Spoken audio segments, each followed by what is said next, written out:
हम parts of speech को study कर रहे हैं। पार्ट्स ऑफ स्पीच की लिस्ट में 3rd नंबर पे वर्ब है, जिसे आज हम डिटेल में स्टडी करेंगे। वर्ब क्या है? वो अल्फाज जो किसी काम के करने या होने को जाहिर करें, उन्हें वर्ब कहते हैं। The words which show the action are state of being। State of being का मतलब क्या? एग्जिस्ट या प्रेजेंस मतलब होना। अब इसका क्या मतलब हुआ? एक इंग्लिश के सेंटेंस का स्ट्रक्चर कुछ इस तरह का होता है। Subject plus verb plus object. Subject और ऑब्जेक्ट नाउन या प्रोनाउन होते हैं, जिनको हम डिटेल में पढ़ चुके हैं। लेकिन दरमियान में जो वर्ब है, सारा सेंटेंस इसी पर खड़ा है। अगर वर्ब निकाल दो तो सेंटेंस मुकम्मल नहीं हो पाता। इसी वर्ब के लिए टेंसेस बनाए गए हैं। अगर ऑब्जेक्ट नहीं भी होगा तब भी सेंटेंस कंप्लीट है, लेकिन अगर वर्ब को निकाल दो तो सेंटेंस कंप्लीट नहीं हो पाता। इसकी इम्पोर्टेंस का तो हमें पता चल गया। अब हम वर्ब की डेफिनेशन को समझने की कोशिश करते हैं। The words which show the action, ऐसे अल्फाज जो काम के करने को जाहिर करें। काम करना क्या? एनर्जी को इस्तेमाल करना। मतलब जब भी हम कोई काम करते हैं तो हम अपनी एनर्जी को इस्तेमाल कर रहे होते हैं। तो इसका मतलब हुआ, जब एनर्जी इस्तेमाल होगी तो कोई काम होगा, और वो काम क्या कहलाएगा? वर्ब कहलाएगा। मिसाल के तौर पर स्पीक, गो, लर्न, एक्सेप्ट, ये सारे काम हैं, इनको वर्ब बोलेंगे। अब आप यहाँ एक बात नोट करें। स्पीक का मतलब क्या? बोलना। गो मतलब जाना। लर्न मतलब सीखना। इन सारे अल्फाज को देखें तो इनके आखिर पे ना आ रहा है। तो ऐसे अल्फाज जिनके आखिर पर ना आए वो वर्ब कहलाएंगे। लेकिन कौन से वर्ब? उनको एक्शन वर्ब या मेन वर्ब बोलेंगे। जैसे खाना, पीना, सोना, उठना, चलना वगैरह, ये सारे एक्शन वर्ब या मेन वर्ब कहलाएंगे। मतलब जो किसी काम को जाहिर कर रहे हैं। वर्ब की डेफिनेशन का सेकंड पार्ट क्या है? State of being. बीइंग मतलब एग्जिस्ट या प्रेजेंस, मतलब होने को। जब किसी चीज़ की हालत को बताया जाए वो भी वर्ब है, और उसे हेल्पिंग वर्ब बोलेंगे। जैसे is, am, are, was, were, has, have, ये सारे हेल्पिंग वर्ब कहलाएंगे। तो अभी तक हमने क्या सीखा? वर्ब क्या है? किसी काम के करने या होने को जाहिर करे, वो अल्फाज वर्ब कहलाते हैं। वर्ब्स को 2 टाइप्स में डिवाइड किया गया है। एक एक्शन वर्ब या मेन वर्ब, जिन वर्ब के एंड पे ना आए या जो काम को जाहिर करें।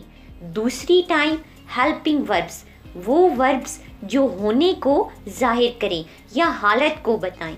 मतलब ये काम किस वक्त हुआ, ये बात माजी की हो रही है या मुस्तकबिल की, तो ये टेंसेस या ज़माने को बताने के लिए हेल्पिंग वर्ब्स इस्तेमाल होती हैं। अब बात को आसान करने के लिए इन्हीं वर्ब्स की 2 टाइप्स को फर्दर टाइप्स में डिवाइड किया गया है। हेल्पिंग वर्ब्स में ऑक्सिलरी वर्ब और मॉडल वर्ब्स आती हैं। ऑक्सिलरी वर्ब्स कौन सी?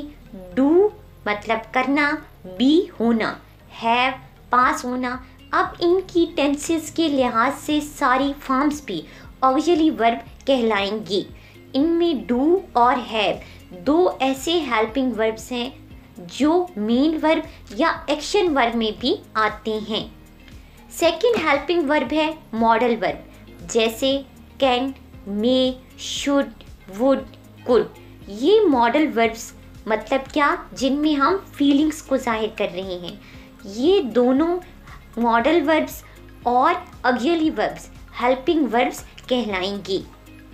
वर्ब्स को डिटेल में समझने के लिए आपको टेंसेस पढ़ना होंगे, तभी आप बारीकी से इनको समझ सकते हैं। वर्ब की सेकंड जो मेन टाइप है वो है मेन वर्ब या एक्शन वर्ब जिसमें काम दिखाया जाए। इसकी फर्दर 2 टाइप्स हैं। Number 1 transitive verb, number 2 intransitive verb. ऐसी वर्ब जिनको ऑब्जेक्ट की ज़रूरत होती है सेंटेंस का मीनिंग कंप्लीट बताने के लिए, वो ट्रांजिटिव वर्ब कहलाती हैं। जैसी एग्जाम्पल है आई कॉट, मैंने पकड़ा। क्या? अब सेंटेंस मुकम्मल नहीं हुआ। अगर मैं इसे ऐसे लिखूं आई कॉट द बॉल, अब जुमला मुकम्मल हो गया है। तो ऐसा वर्ब जिसके लिए ऑब्जेक्ट ज़रूरी हो वो ट्रांजिटिव वर्ब कहलाएगा। सेकंड आता है इंट्रांजिटिव वर्ब। ये ट्रांजिटिव वर्ब की उलट है। ऐसी वर्ब्स जिन्हें ऑब्जेक्ट की ज़रूरत नहीं होती वो इंट्रांजिटिव वर्ब कहलाती हैं। जैसे दे जम्प्ड, अब आप देख सकते हैं दे जम्प्ड जुमला मुकम्मल हो गया है, हमें समझ आ रही है इसमें ऑब्जेक्ट की ज़रूरत नहीं है। 2 वर्ब हमेशा इंट्रांजिटिव वर्ब ही रहती हैं, एक डाई और दूसरा अराइव। अब हमें कैसे पता चलेगा कि ये वर्ब ट्रांजिटिव आएगी या इंट्रांजिटिव? तो इसको हम सेंस से ही समझ सकते हैं कि किसके लिए ऑब्जेक्ट चाहिए और किसके लिए नहीं। अब हम अपने टॉपिक को सम अप करते हैं। वर्ब किसी काम के करने या होने को जाहिर करता है। इसकी 2 मेन टाइप्स हैं, मेन वर्ब या एक्शन वर्ब जो काम को जाहिर करें, जैसे स्पीक, लर्न, ईट, स्लीप। सेकंड है हेल्पिंग वर्ब जो काम की हालत को जाहिर करें कि ये किस वक्त हुआ, मतलब टेंसेस या ज़माने को जाहिर करें, इज़ और एम।